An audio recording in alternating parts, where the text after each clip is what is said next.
Okay, today we're going to show you how to fix your TCL TV. If you're just seeing a black screen and you still have sound, we're going to show you several methods for fixing this problem.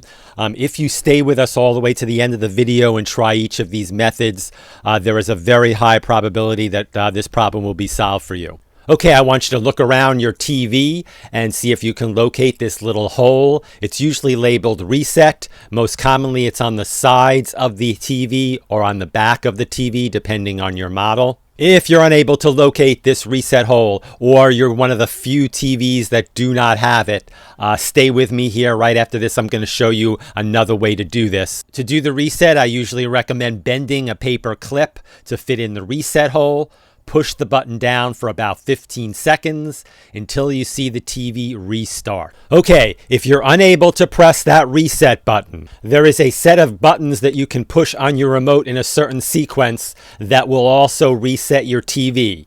I know it seems a little crazy, but if you follow these steps here, that will work also.